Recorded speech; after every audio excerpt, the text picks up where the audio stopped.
Episode 1 of Karma is titled The Man with Loan Shark Debts.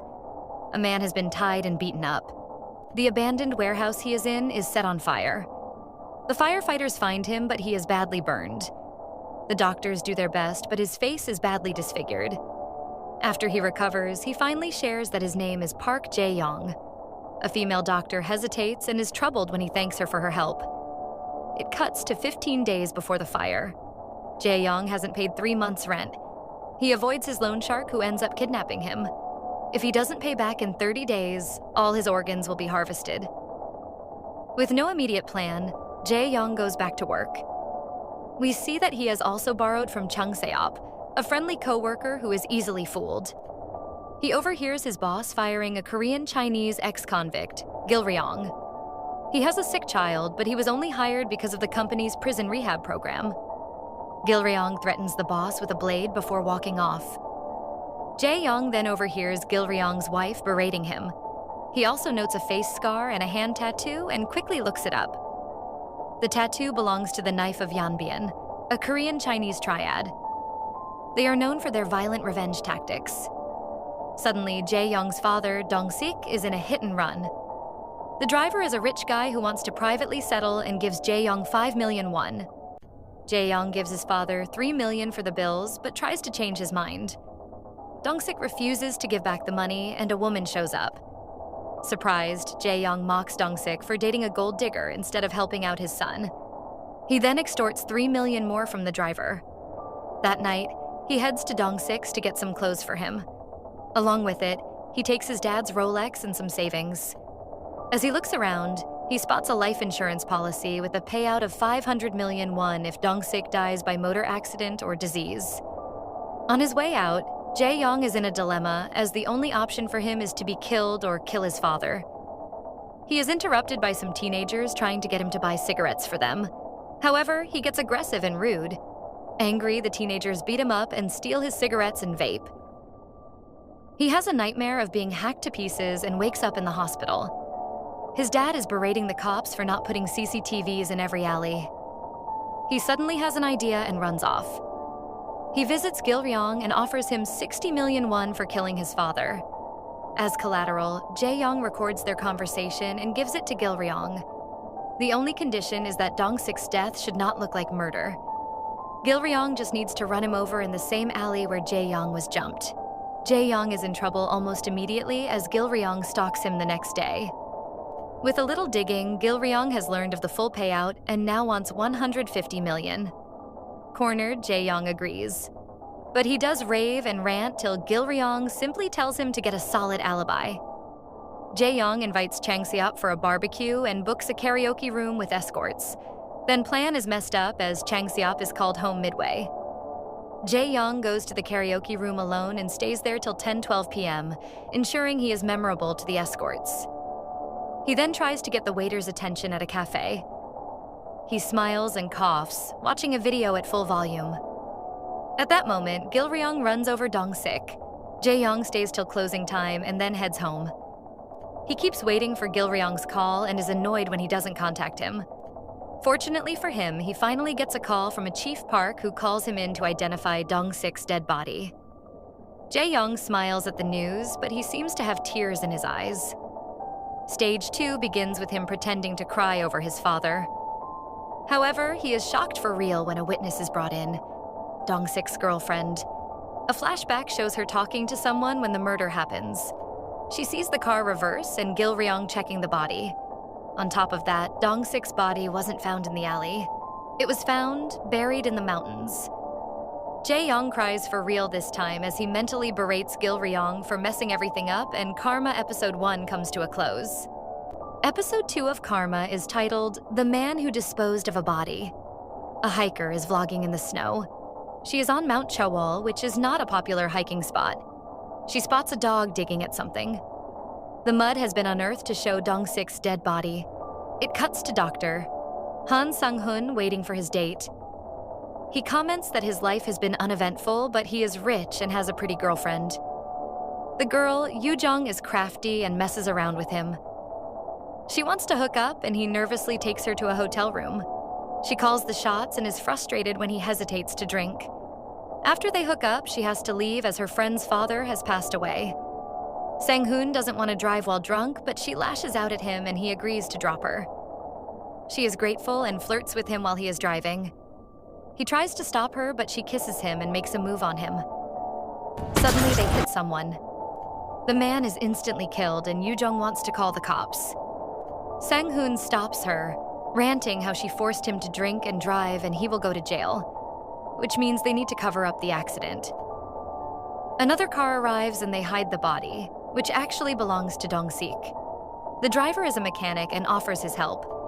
Sang-hoon insists that all is good till the driver and his girlfriend finally leave.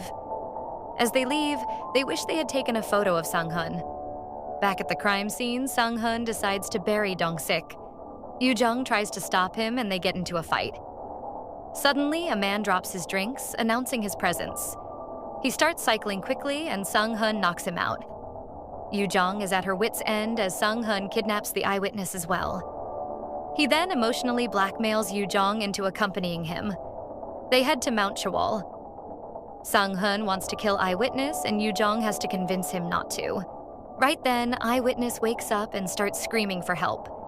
Sang-hoon beats him with a golf club till eyewitness promises not to say anything.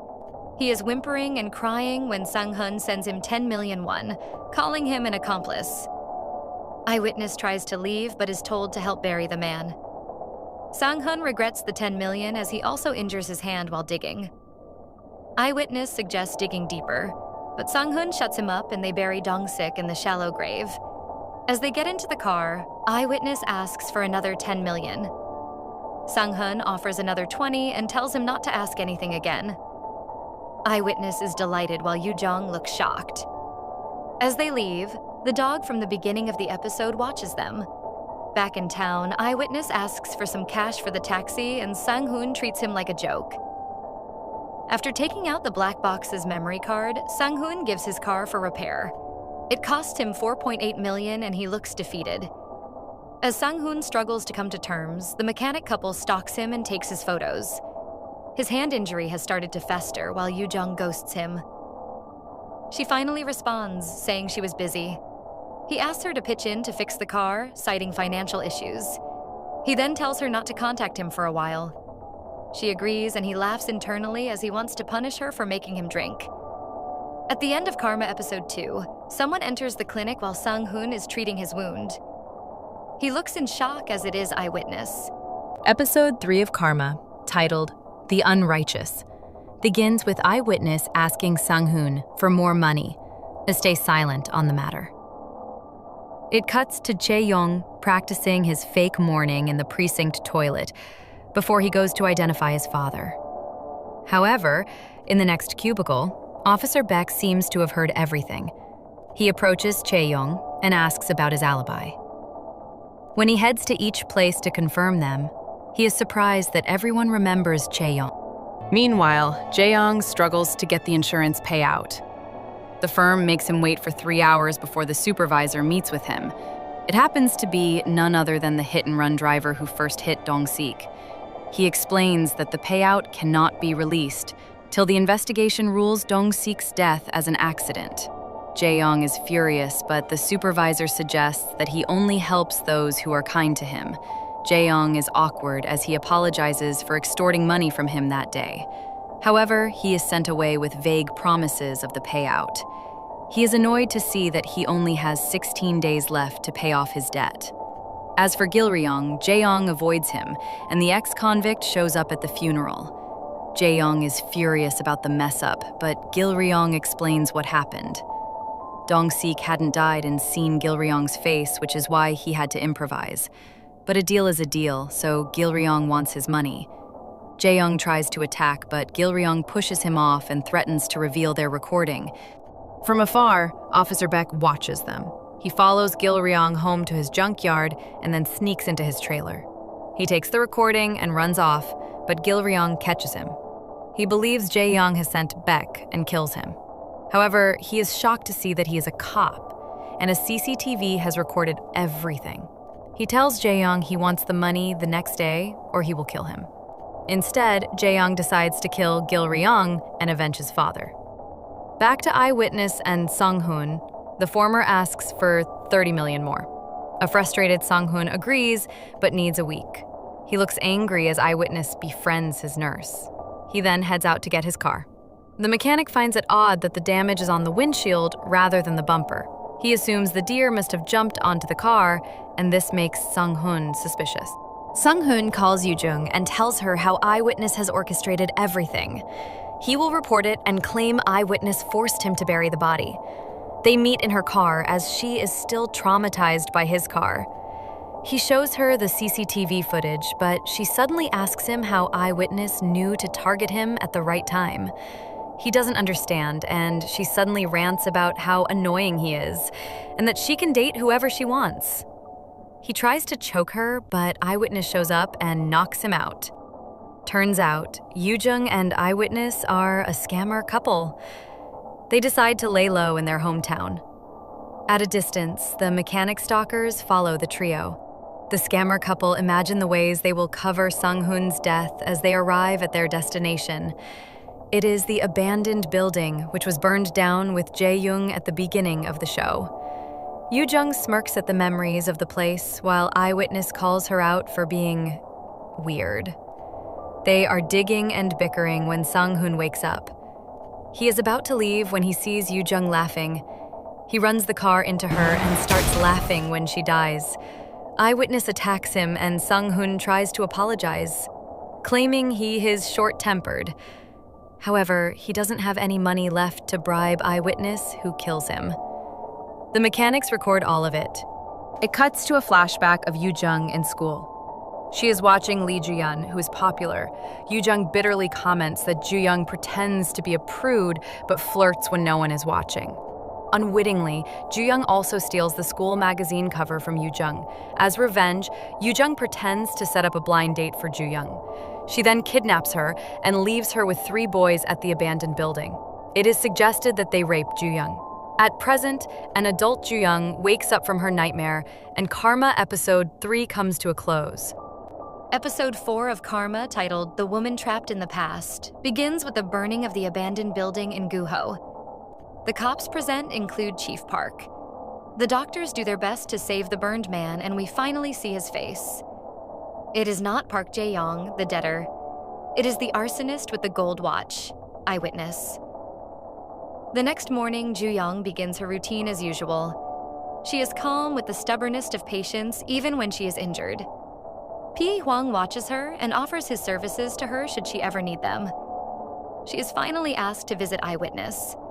She looks troubled when he says his name is Park Jae-young, which even her boyfriend, Dr. Yoon Jung-min, notices. She waves everyone off, and once she is alone, she takes a pill and breaks a mirror as she panics. That night, Jung-min catches her printing Jae-young's file. He looks worried as he tells her to run things by him if she needs anything. Once he leaves, she decides to hire P.I. Hwang. We learn that P.I. Hwang was a cop before he retired. She gives him $5 million in advance simply to find the whereabouts of 3 men. As she leaves, the mechanic stalkers show up as they are actually Hwang's assistants. Hwang decides to ask the help of Detective Kang, the lead detective on the arson case.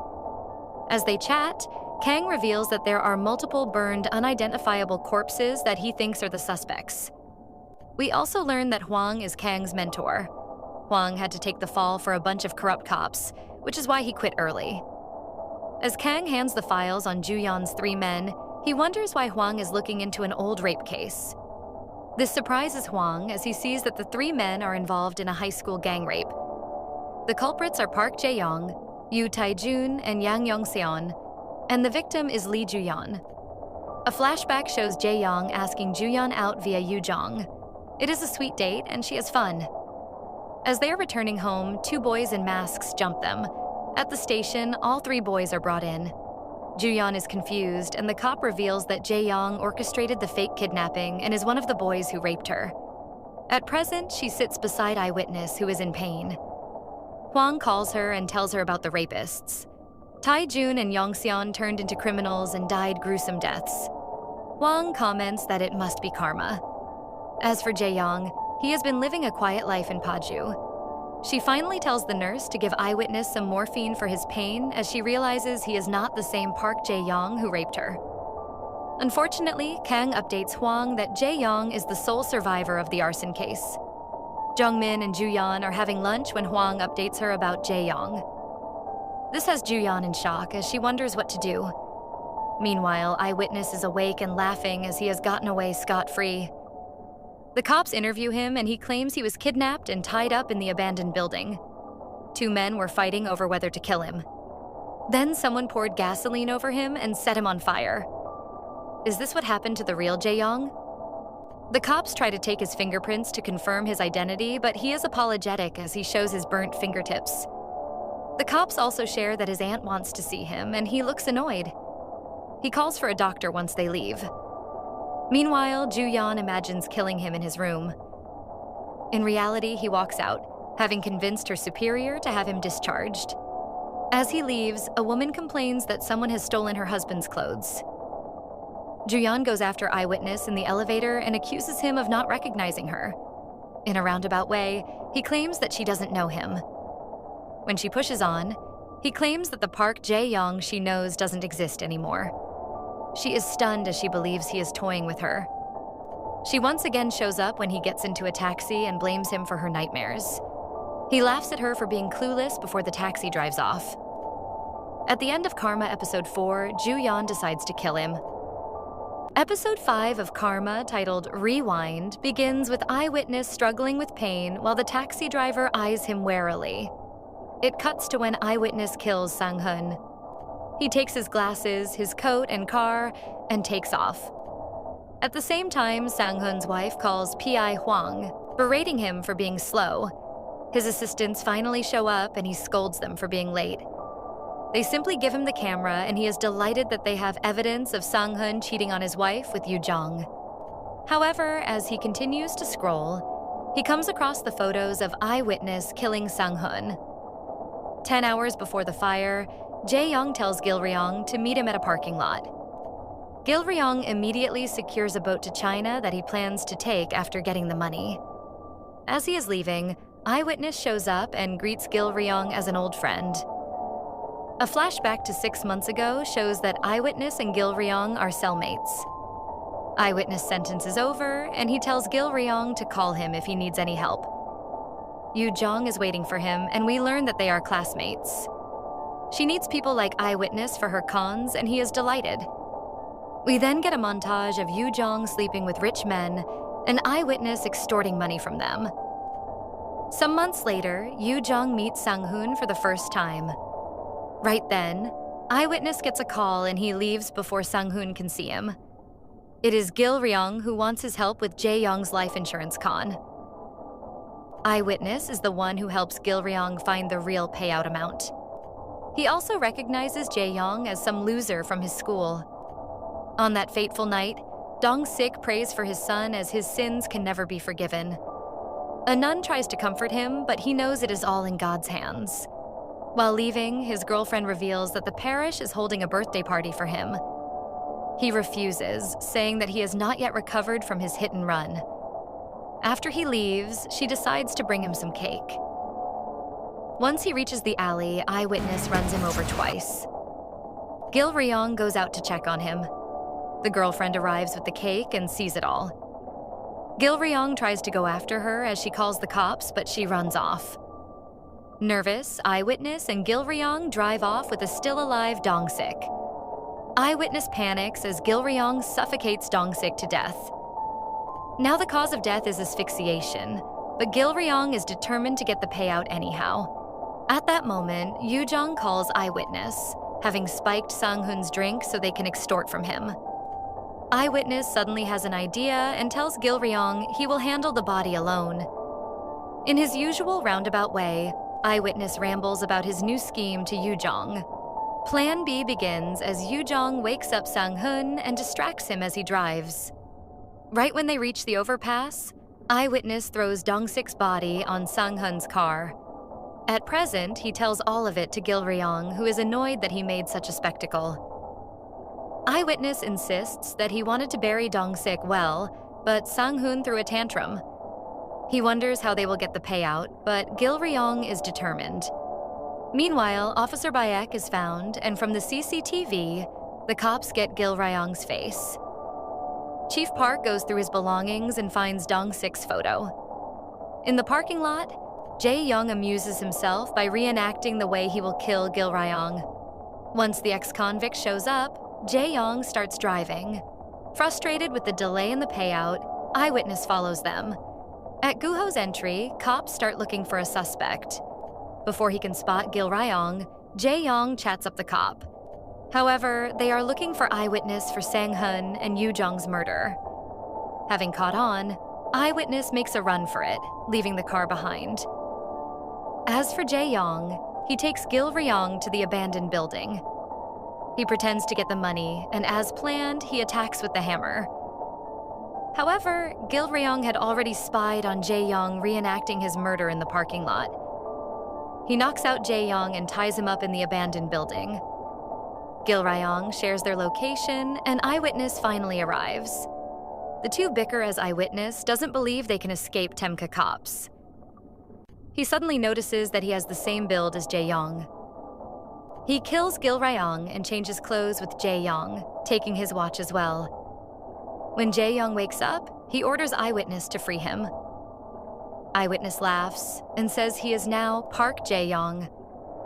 At the end of Karma Episode 5, we see the debtor's ID card, which confirms that he is the real Jae-young. Episode 6 of Karma begins with Jae-young promising that he will get the payout in a month. Eyewitness just laughs as he sets everything and everyone on fire. Right when he is leaving, a beam breaks and falls on him. Looks like getting burnt was not part of his plan. He tries to escape but is unable to. At present, Eyewitness arrives at Jae-young's flat. He gets a call from the insurance agent that the payout is successful. However, Dong-sik has changed the beneficiary to the church. It cuts to a flashback where Jung-min watches Ju-yeon confronting Eyewitness in the taxi. Later, she indirectly confesses to Jung-min that she wants to kill Jae-young before backtracking. However, he doesn't buy it as he looks concerned. Rightly so, as she pays Hwang to switch Eyewitness painkillers with fentanyl. Hwang does it by bumping into Eyewitness when he is rushing to the church. Ju-yeon follows Eyewitness to the church, where he rants to the nun. He spots Ju-yeon and lashes out at her. He then takes a couple of fentanyl pills and storms off. Ju-yeon continues to follow him and he tries to grab her. He insists that he is not Jae-young, but she doesn't believe him. He falls and she pulls out a scalpel. Jung-min pops up and begs her not to become a murderer. Having looked up Jae-young, he knows the truth. Eyewitness mocks her and she beats him before giving up and leaving with Jung-min. In Jae-young's apartment, Eyewitness comes across Ju-yeon's high school magazine cover, which triggers a memory. A flashback shows a young Yoo-jung sulking as she wants to teach Ju-yeon a lesson. Eyewitness has already graduated and is just out of juvie. He gives Yoo-jung the idea to let some of her male classmates rape Ju-yeon. Meanwhile, the cops are busy trying to ID the two corpses at the abandoned building. They suddenly find it odd that Eyewitness claimed he was tied to a chair. Eyewitness was found on the floor while one of the corpses was tied to a chair. Back home, Eyewitness finally realizes that Ju-yeon had swapped his pills. Right then, Detective Kang calls for another interview. Eyewitness agrees to a meeting the next day. He realizes that the cops are onto him and he escapes. The cops find an empty apartment but realize that the painkiller bottle will have Eyewitness's fingerprints. They decide to compare it with the DNA found on Jae-young's car to confirm if they are the same person. Eyewitness gets an alarm that it is D-Day. Right on time, the Loan Shark's thugs arrive and kidnap him. Elsewhere, Jung-min comforts Ju-yeon before heading to operate on his sick family. Turns out, he is the doctor hired by the Loan Shark for the organ trafficking. Jung-min took up the gig to pay off his student debt and save up for his wedding. Eyewitness is his last patient, after which he is retiring. Eyewitness and Jung-min recognize each other and are surprised. Eyewitness finally reveals that he is not Park Jae-young, but Kim Byung-jun. However, Jung-min doesn't believe him, thinking he is lying to save his life. Jung-min calls it karma, and for once, he is glad that he took up this side gig. He forgoes anesthesia and cuts into Eyewitness. Ju-yeon wakes up to Jung-min waiting for her. He promises that good things lie ahead. Pi Hwang arrives with an update, but she decides to move on. He smiles and throws the DNA report, which confirms that the fingerprints on the painkillers belong to Kim Beom-jun. It also has photos of Beom-jun, aka Eyewitness, and Park Jae-young. As a parting gift, the loan shark has gifted Jung-min the stolen Rolex watch. At the end of Karma Episode 6, Ju-yeon smiles as she leaves the hospital after her shift. If you're watching this channel for the first time, hit the subscribe button and watch other episodes. Until then, it's me, Mitsubishi, signing off.